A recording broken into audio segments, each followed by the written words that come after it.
Hey there, everybody. Today we're going to be going over how to sign free agents, essentially which free agents you want to sign, and why they are going to be the best choices for your franchise. So the first thing we're going to do is actually not free agents at all. It is arbitration. How do you handle arbitration? How do you decide who you're going to non-tender? How are you going to give players contracts? Here is essentially the way I like to do it. First, I want to determine if a player is worth keeping around. In this case, we got Ryan Weber. He's a pretty good pitcher, worth about $1.1 million according to arbitration, but he is 33 years old. He's not currently on our MLB roster. So it's a little bit more questionable if we want to keep him around. Dylan Floro, pretty solid reliever on the other hand, and he's expected to earn a decentish amount. Luis Perdomo, this isn't a very good reliever. This is basically replacement level. He's absolutely worth non-tendering. Brooks Raley, this is a solid relief pitcher. He's definitely the type of guy who could be moderately successful. I would rather have him as a starting pitcher, but his stamina certainly isn't enough for that. And at $2.8 million, I'm actually going to non-tender him. And lastly, we got Michael Chavis here, $4.8 million. Now, this isn't a bad player, but he's an average first baseman at best. So once again, I don't think he's worth 5 million. I'm going to non-tender him. Ryan Weber is the only player here that I actually want to tender a contract. I would honestly non-tender him as well in a normal save, but for the sake of showing you guys how you're going to give contracts to your arbitration eligible players, here's how it works. So Ryan Weber is projected to earn $1.1 million in arbitration. You offer him a contract extension and you offer him just slightly less than he is projected to make in arbitration, and you should take the contract. Oh, it looks like the AI actually adjusted the amount of money that we were offering him. So in this case, I'm going to assume that he was projected to make about the same salary he had this year, $1.22 million. So I'm going to offer him $1.3 billion, and he should take this contract. Evidently, he was projected to make a whole lot more than I expected him to. So we'll just offer him 1.4 million. But generally speaking, first day of the offseason, you can see the arbitration estimates of your players. Just offer them slightly less than that. In this case, I simulated out and took over a team midway through the offseason, so his arbitration estimate was already in there and changed by the team. All right, it is the first day of the off season, and this is generally when you're going to look for free agents to sign first. I am going to go through the free agent signing process that I have at every stage of the off season. So the first thing you actually want to do when you start the off season is not go through your free agents tab, but to go through your international free agent market tab. So this is going to tell you all the players that have not played in your league before coming in, and you're just going to look for guys who have any kind of an overall or potential rating or guys who are really young. So we've got Daisuke Nozawa here. He's projected to make $11 million. That's a little bit more than I want to pay a fragile 33-year-old who's first coming to the league. But in general, these types of players are going to be younger, more productive at times, and cheaper than the competition. So, for example, the Mets here on day one signed a pretty solid starting pitching prospect to a minor league contract. This guy is going to be one of the better prospects in their organization now. So we're just looking for guys like this Tony Ulibarri dude who will be effective ads to our organization at a young or at a cheap price, I should say. So we've got here a relief pitcher. He's projected to make 5.6 million. That's what I want to give him. Here's another interesting reliever. He's projected to make 6 million. He's a little old, so I'm not going to go for him. But we got here a nice young reliever. He's a decent pitching prospect, and of course, he doesn't expect any contract, $0. So we're going to just offer him a minor league free agent signing contract and hope that he takes that, joins our organization. And here we go. A knuckleballer. Okay, this is really interesting, actually. So we've got a knuckleball pitcher here in the free agent pool from the international talent. This is actually really uncommon. You almost never see knuckleballers come in through the league through this area. He's 6'7", interestingly enough, 33 years old. But I love me a good knuckleballer. He's got solid movement and control. The stuff is going to play up very nicely with the slider splitter knuckleball combination. He's projected to make $18 million, but frankly, that's fine for a knuckleballer of this talent level. And another thing to consider, international players are going to sign for less than their asking price generally because most teams don't want to sign them. So we're going to shortlist this guy for now and come back to him later, but this is a very interesting and fun option. All right, as for the hitters, we got an interesting catcher here. Not too much catcher ability, but a guy you could sign to a minor league contract in case of like an emergency injury or something. You're just looking at this point for literally players that have anything of interest to you. Okay, here's a first baseman with a little bit of hitting. I'm going to check his ratings just to make sure he can't field anywhere else. So this is a lefty, reasonably splitty. He's cheap. If you need a first baseman, this guy is not a bad option to sign to a free agent contract. And we've got another guy here. He's a little bit, I mean, I'd say he's about the same realistically. Just a right-handed option. The Rockies are going to sign a second base prospect. This is a guy you'd really like to sign to a minor league deal. Pretty solid hitting, excellent base running, not bad defense at second base. Unfortunately, it does look like most of the top prospects have been already signed. Okay, here we go. This is actually a very similar player overall to the guy that the Rockies just signed, but he's a spark plug as well, so he's going to improve the team chemistry of your minor league team. So he's an awesome guy to sign to a minor league deal. All right, this Tony Sosa guy, a little bit of hitting, a little bit of defense. I think he's good enough to offer a minor league contract. And that's another thing. You see these $0 demands, just offer guys minor league contracts if they're worth anything to your franchise at all. It can't hurt to offer them the minor league contracts. Okay, we got a captain here. That's interesting. So a third baseman who play in the upper tier of the minors and is a captain. Just for the captain person, I'm going to offer him a minor league contract. That's another thing. This is actually a really interesting class of players. Ooh, this is a nice prospect right here. Not bad outfield defense, pretty solid hitting, honestly. Like that potential could make him a solid starter. We're going to offer him a minor league contract for sure. Okay, we got a 32-year-old left fielder here. I don't actually like him that much. And keep in mind that while a majority of these players are going to be not of interest to your franchise, there will be some guys who are. Perfect. Another captain. He's got enough outfield defense and a little bit of hitting that I think he could be at least a utility outfielder. So minor league contract for him. Probably the type of guy who gets an invite to spring training. Astros getting a nice outfield prospect there. Okay, here's another guy who's got decent potential and is reasonably young. You'll occasionally find star players, and actually this guy's not too far off from it in the international pool. Guys who have some serious quality uh, and will come cheaper than their MLB counterparts, with also no draft pick compensation. That's another thing to consider. There is no draft pick compensation for signing these international players. Now this guy is an excellent example of what we're looking for in an international player. He's got a lot of power, and I mean he's a platoon bat realistically, but he's not bad defensively in the outfield. He's a leader. He's the type of guy you want to sign. Only $6 million, so we're going to offer him a contract, see what he wants. 4 years, we're going to throw a team option here into this second to last season, and we're going to cut $2 million out, or $3 million even, out of the first 2 years of the contract. Just throw $1 million on the back end to improve how it looks to him. And of course, he takes it. And he's probably going to sign this contract, even though it's like $1 million plus less than what he was asking for on an already low contract. Because international players just do not sign very high contracts. These guys, extremely high value. We'll be revisiting that knuckleballer later. I can guarantee that. All right, now, next thing you want to do. You're going to sort by all pitchers. You're going to first take a look at all the pitchers on the market, and you're going to look at the contract demands on the right side. Uh, if you see any players with lower demands relative to everyone in the area, that be some of interest. So Jordan Hicks, for example, he's a top tier closer in this league. His demand doesn't compare anywhere near to Aroldis Chapman, Edwin Diaz. This guy's the knuckleballer, of course, but Julio Urias, this isn't a reliever. This is a starting pitcher. And that's another thing we're going to get to in a minute.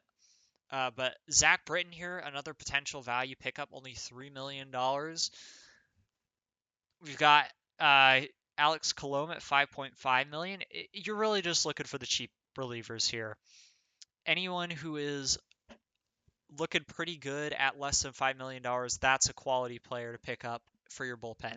I really love Kendall Graveman here. I would say if I needed some pieces to add to my bullpen, the guys I would sign are Zach Britton, Kendall Graveman, and probably Trevor Rosenthal, just because they're the cheapest guys available. Now, next thing you want to look for is players that are out of position. Julio Urias, very clearly a starting pitcher, but he hasn't been used as one, and he hasn't been effective as you'd think his ratings would see or as his ratings would make him recently.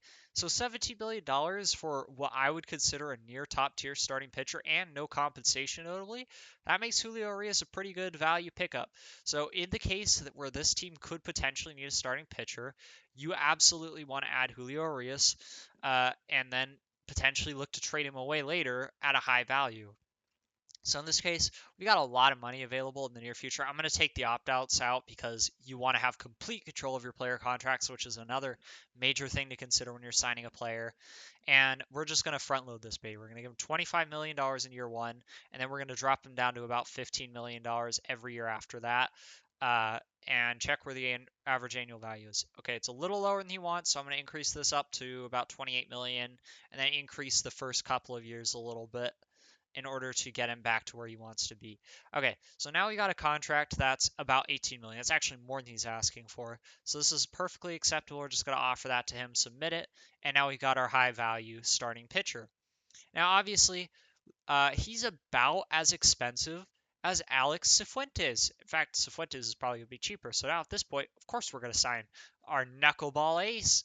Now, 7 years seems like a lot of time to give a 33-year-old player. So I'm going to drop this to a 4-year contract. I'm going to take an option on that second to last. No, we're not going to take an option, but we're going to cut his out. We're going to give him a 4-year contract, and we're actually going to drop the value on the last 2 years a little bit. He's probably going to take this because, once again, international players are willing to cut below market deals and below their asking price, even, which you won't really see for domestic players. Normally, there will be bidding wars, but on these international guys, not so much. All right, so he didn't quite want that, but 5-year contract is acceptable to him. I'm going to once again front load this a little bit since we got a little bit of extra cash in this year. I'm going to drop the value of every subsequent season. He wants a player option for one more season. I think that's fine. So this is a little less than what he asked for, and he's going to take that deal.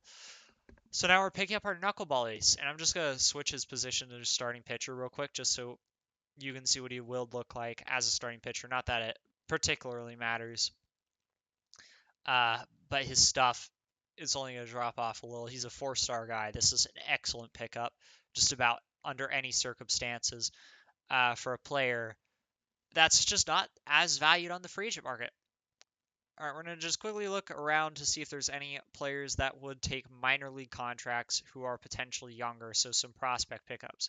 And here we got Zach I'm not even going to try to pronounce this name, but he's a reliever, decent potential. He has zero demand. He's young. This is a guy I'm just going to offer a minor league contract to. I'm going to go through. I'm going to look for these types of guys. I might also sort by like stuff. Ooh, this is an awesome minor league pickup, Davis Hare, and pick up like high stuff guys who could eventually turn into something interesting, or high movement guys who just need to develop control or something.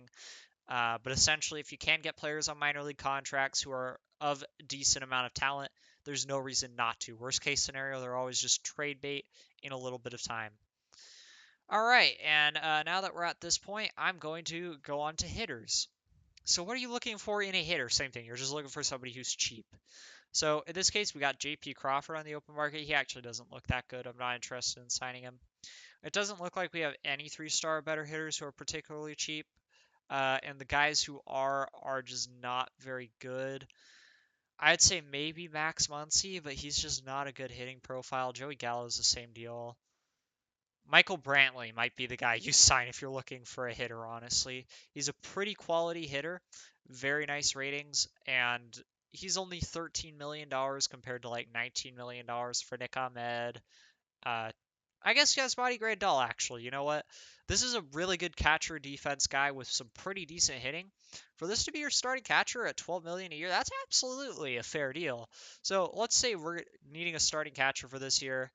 Another thing, never give players a no trade clause. Absolutely do not allow them to have that. I'm going to throw in this team option right here, so in case he starts to decline, we'll have to worry about that. Going to cut $1 million out of the first 2 seasons, and then submit that contract to Grandal. This is the type of guy, captain, awesome defense at a critical position, solid hitting, who could be a very important free agent addition. Now, same thing. I'm just going to go through. I'm going to look for guys who will sign minor league contracts. It doesn't look like there actually are any. The next thing I'm going to do is just sort by the best hitters.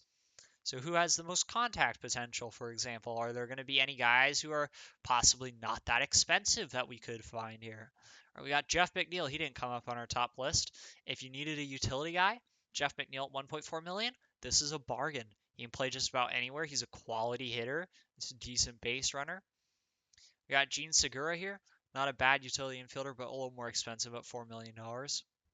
Ronaldo Torres, probably not an ideal option. That lower eye has me a little bit worried. Daniel Cabrera, this is a pretty solid hitter. Nice and young at 25 as well. If you needed a corner outfielder, this is a solid pickup, honestly. I would absolutely be happy signing Cabrera to a cheap contract to be a corner outfielder.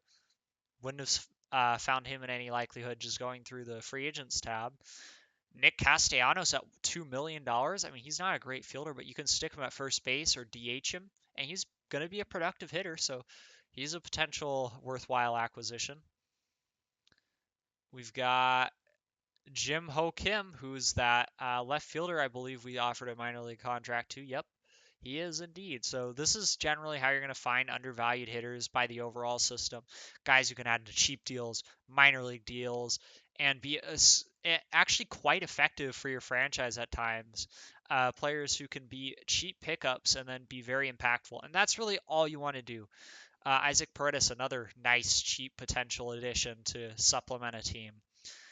You're not signing free agents who are going to be franchise altering guys unless you've got like a $400 million budget, and that's not an exaggeration. The best players, the only top tier players you're ever going to sign are relief pitchers, who I'm actually totally fine signing like $10, $12 million a year deals. So somebody like Aroldis Chapman maybe is on the table for me, or Jordan Hicks more likely at 11.8 million. Or guys who are just a lot cheaper than they should be. So, for example, a dude who's a top tier talent in the league, say a $30 million a year player under normal circumstances who only expects like $20 million a year. I had a couple of situations where Shane Bieber in a save did not fall off at all, made free agency, and still only wanted like 20 million a year. That's a perfectly acceptable free agent signing as well. You keep that player around, you trade him, whatever, but that's good value. But whatever you do, do not sign aging players to massive contracts. Never give players no trade clauses. That's going to hurt you big time. And absolutely do not give them more money than you need to. Let other teams bid against you if they have to, but just make sure you're not overpaying your players. International players, very good value. All right, now that's my main process for the start of the free agency period. This is where I'm really picking up a majority of my players. I'm going to sim ahead to the beginning of the preseason just to go over what I do at certain checkpoints, but this is going to be really where you're making a majority of your commitments to free agents. All right, so we're here at the beginning of the preseason, and I'm going to go over why this is a checkpoint. So the first thing you're going to notice is that there's a lot fewer players available. But the next thing you're going to notice is that contract demands are a lot lower. For example, Max Muncy wanted a lot more earlier. Gary Sanchez wanted like $10 million originally. Why is his cat? Oh, he's got a lot of arm. We've got guys like Michael Brantley with lower asking prices. So if you're interested in signing somebody a little bit later, the start of the preseason and the start of the regular season, people lower their asking price a lot. Now, this is the big one, though. Guys like Joey Wendell, he now wants nothing. He's going to sign a minor league deal with us at this point, as opposed to wanting a couple million beforehand. So now we got guys like Wendell, Mark Kana, etc., who are going to take significantly cheaper contracts than they would have even possibly considered earlier as a result of the fact that it's now the preseason and they still haven't signed with a team. So, getting Kike back here just to make a couple friends happy. So it's good to go through during the free season, see if there's any free agents who have lowered their contract demands since you last checked in with them, and if possible, sign them to lower or higher value deals rather at lower prices. So yeah, you can also do the same thing when the regular season starts. Check to see if there's any stragglers and sign them to minor league contracts that they really shouldn't be on. Use them as trade bait or depth, whatever. And ultimately, that's the big thing about signing free agents. I really do prefer signing international players or relievers above pretty much everything else. I will occasionally sign other positions like position players, especially from the international market, but sometimes domestically if they are undervalued in my eyes. But never sign guys to what you consider to be a fair market price contract unless you're able to front load the heck out of it. But just, it's really not worth doing. Never sign guys who are aging. My general rule is never sign guys past age 35 unless you've got team options where you can make sure they never actually reach that point, or if you've got the contract really heavily tailing off after that point, where they're making significantly less money and there's much lower risk, or if you intend to trade the player, but you have to trade them early. You cannot let players get into their mid 30s, late 30s, and still be on your team. Uh, the big thing that you're going to do instead in order to maintain talent is acquire them when they're young and sign your super high end guys like Christian Arroyo here to massive team extensions. You got to keep your in talent around on cheaper deals rather than trying to go out of your organization to build talent from the free agent pool. You can do that through the draft. You can do that through the international amateur signing period. You can do that through trades, but do not build your team up through the free agency, at least not the top of your team. You can build supplemental parts of your team. You can get undervalued players, but yeah, that's really the big takeaway from today. Just keep your payroll low, or keep your individual players making as little as possible, and you're less likely to get burned. You're more likely to optimize value. There's just no benefit to signing guys to massive contracts. Anyways, guys, I hope this video was helpful for you. Let me know if you have any questions, and I'll see you guys on the next one.